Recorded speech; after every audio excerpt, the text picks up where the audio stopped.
I'm not sure what it is with today's society, especially recent times, but I mean, you see this stuff like in the news, on TV, on the internet, comment sections on YouTube, stuff like that.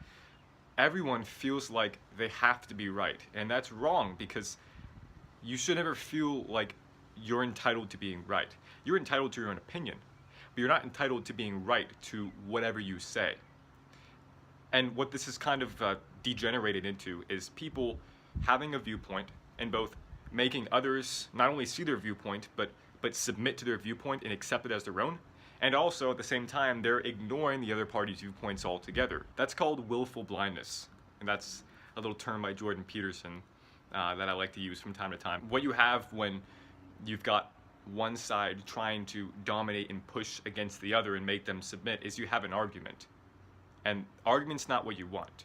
When you find yourself in conflict with someone, you should be trying to reach a solution. You shouldn't be trying to scream at each other. An argument is just that. It's just a screaming match. But when you're debating with someone, what you're doing is you're both truthfully setting aside differences, personal differences, and you're both trying to come to a solution. That's the difference between an argument and a debate. In an argument, you're simply screaming at each other, and whoever screams the loudest wins, like politics, for example. But in a debate, you're both trying to come to a solution. You should, in theory, both be putting aside differences and saying, okay, I'm not perfect and you're not perfect. I'm going to try my best to come to a solution. Hopefully you'll do the same.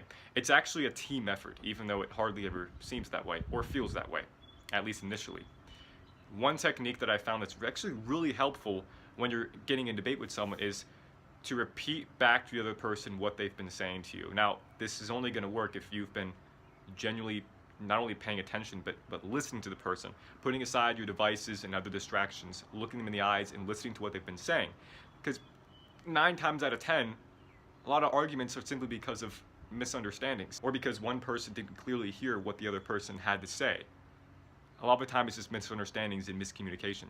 So a great technique to really make sure that you're understanding and getting the grasp of what the other person's saying is repeat back to them what they've said.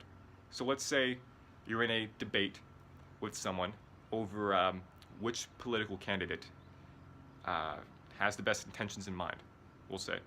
And the person that you're debating against lists their reasons for why they feel that candidate A is the best. So you repeat to them and say, okay, you favor this political candidate because for this reason and this reason and this reason. And maybe one, you're right, and the person will say, yeah, that's exactly what it is, and you can move on from there. And now that person is maybe going to respect you a little more because you've shown that you've been listening to them, you've understanding them. Or 2, you're completely wrong. The person's going to say, no, you weren't paying attention at all. And that might make them a little more angry, and you're going to have to readjust your tactics, and you're going to have to start paying attention more to them. But either way, it's gonna be to your benefit. Either it's going to help to resolve the conflict a lot easier because showing that you're understanding someone and listening to them, it really cools them off, and it helps you both reach a solution faster. And if it doesn't work, well, now you've learned something. You've learned that you're not listening well, and you're actually making things worse by not listening. There's a third little added bonus, I guess you could call it, and that's there's a chance that this could happen. It happens sometimes, but you definitely have to be listening for this to happen. And what this is when you repeat back to the person what they just said to you, sometimes they might listen to what you said and go, oh, I didn't realize I said that. It does sound kind of stupid after all. And you can say, yeah, that's what I was saying for the past 10 minutes. But just think that in your head. Don't actually say that. What you can say instead is, yeah, whatever, it's water under the bridge. Let's go do something else now. Let's talk about something else. And with employing this technique, you'll get to a point where you come to see the other person's viewpoint. You come to see the other side of the person's argument, which is what you should be doing in the first place. Remember how I said a few minutes ago that a debate is a team effort. It's not one person screaming at the other. That's just an argument, and it just degenerates into chaos and nothing gets done. Politics. What you should be trying to do in a debate is coming to understand where the other person's coming from. Trying to put yourself into their shoes. That should be the first thing you do when you're debating with someone. Before you even start to come to a solution, is you should start by putting yourself in their shoes. Because they're a different human being. They have different thoughts and feelings and emotions than you do. So I titled this video, Stop Arguing, Start Agreeing, for that reason. I'm not saying that you should agree with everything that everyone says around you and you should just nod your head and go along with what everyone's saying without ever having an opinion of your own. That's not what I'm saying. I would just be trying to teach you to become a people pleaser, and that's not good. I've done that in the past and it doesn't work for you. You just become a doormat for everyone else. What I'm saying is, in order to come to any kind of solution, you first need to understand where the other person's coming from. And maybe, after understanding where they're coming from, you might, which is something we haven't covered yet, but is still a big possibility, you might, after understanding what they're saying, realize that you're the one that was wrong in the first place, and that everything you've been saying is wrong.